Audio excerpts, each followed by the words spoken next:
Problem 17. In this figure we have a pendulum. The length of the string is labeled with L, that is 1.25 meters. And here is our bob. This is called the bob, the weight that's at the end of the pendulum. All of the mass can be considered to be at the end of the pendulum. And at the beginning, it has some speed, some tangential speed, which we'll call V0. And that happens at an angle of theta 0, which is given initially as 40 degrees. What is the speed of the bob when it is in its lowest position down here if this initial speed is 8 meters per second? So of course we're going to use conservation of energy. And here's the equation that I'll use that says the kinetic and the potential energy at this point is the same as the kinetic and the potential energy at any other point. And at the bottom is where they're asking us to find out how fast the pendulum bob is moving at the bottom. So I need to know for the energy initially, I need to know how high it is above my reference point. And I'm going to choose my reference point to be the lowest point of the pendulum swing. Anytime you got a motion of a roller coaster, a pendulum, anything going up and down, it's usually a good idea to label the lowest point as h equals 0 and take all of our height measurements from that reference point. Okay, so how do I find the height of the bob at this spot? Well, if I recognize the length of my pendulum is the hypotenuse of this triangle, then I can find out what this distance x is using cosine. And once I know what x is, I know that this entire distance here is also the length of the pendulum. So the height labeled h is going to be L minus x. So that's what I've got over here. H is L minus x. And using this triangle, the adjacent side and the hypotenuse is the cosine function. So I can calculate x to be L cosine theta, plugging in my numbers and solving for x. And then subtracting x from L gives me my height. So this height right here is 29 centimeters. Okay, now that I know that, I can use that in my equation for potential energy. They told me it's moving at 8 meters per second right there, and now I know its height is 29 centimeters. I notice that the m's cancel. Every term has an m, so it cancels out. And because I've chosen my reference point to be the lowest point of the swing, this potential energy term is 0 because the height is 0. So now I can plug in my values and solve for V final, and I see that it will be traveling at 8.35 meters per second at the bottom when it starts at 8 meters per second right there at an angle of 40 degrees. Okay, part B asks us, what is the least value that V0 can have if the pendulum is to swing down and then up to a horizontal position?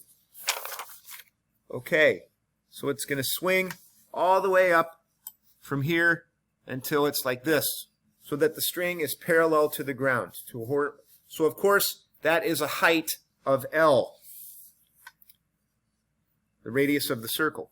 Okay, I didn't show these steps, but I start here with my conservation of energy equation. The m's cancel out, and the final velocity at the highest point, that's where it's going to momentarily stop, so the V final will be 0. So I'm only left with potential energy on the right side of the equation, and after canceling out the m's, I'm going to solve for how fast it needs to be going at the beginning to go this high. So there are there's my velocity at the beginning and my height at the beginning, and there is my height at the end with a velocity of 0, of course. And solving for V initial, I see that the pendulum needs to be traveling at 4.34 meters per second in order to get to the horizontal position. All right, part C.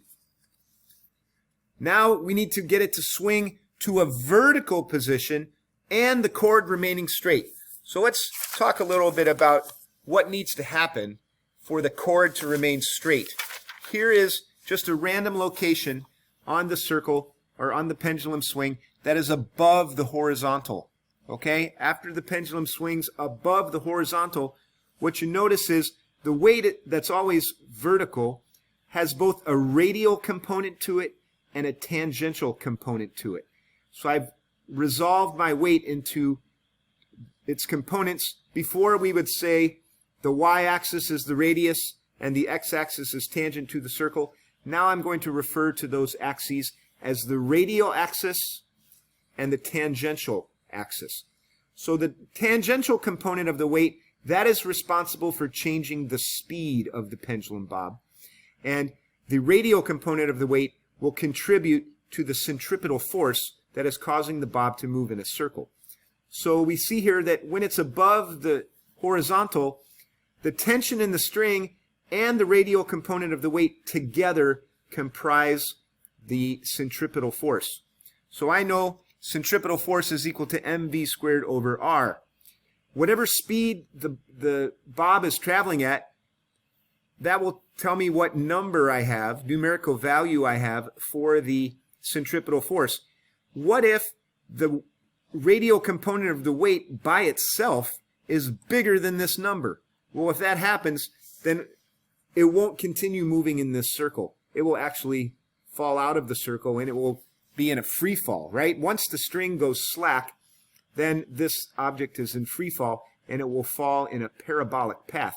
If I want it to continue moving in a circle, then I need to have the left side of the equation be equal to the right side of the equation. So if this is not large enough by itself to make up mv squared over r, then the tension will make up the difference. So there is a speed where the tension just goes to 0, and that's what we're looking for, when the centripetal force is provided entirely by the weight component.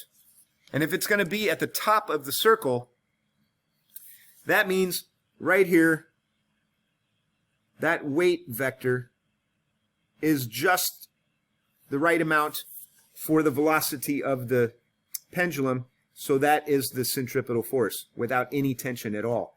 So, in other words, it has to be moving. So I need to find out what is that velocity needed to keep the bob moving in a circle. So here's my conservation of energy equation with the m's already canceled out. So this is my initial position. I'm trying to find out what speed I need to be going to get it to the highest point, to get it through the top of the circle. There is my height at that initial position. Now my height at the top of the circle is twice the radius. Right? From this diagram you can see 1L, 2L above the lowest point. So 2.5 is my height above the lowest point. And then I need to find out what is the velocity to keep it moving in a circle. So that's my calculation down here at the bottom of the page. The centripetal force is provided entirely by the weight. So I set that equal to mv squared over r, where r is the length of the string. And so I solve that for v final. The m's cancel. And I see v final squared equals GL. So that's what I'm going to plug in up here for v final. I'm going to plug in GL.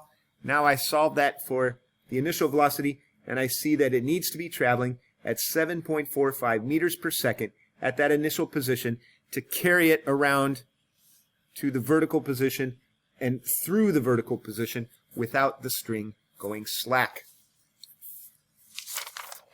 Last part, part D.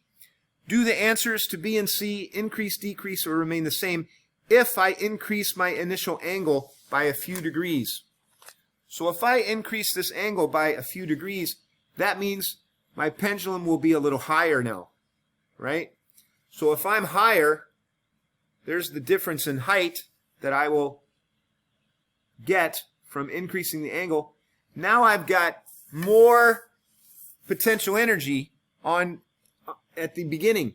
So that means I need less kinetic energy because this amount for all those locations on the circle is the same. So if I get more of this, I'll need less of this, which means the velocity of the pendulum bob can decrease. And so that is my answer for part D. For both parts of the question, the velocity can decrease to still be able to make it to those locations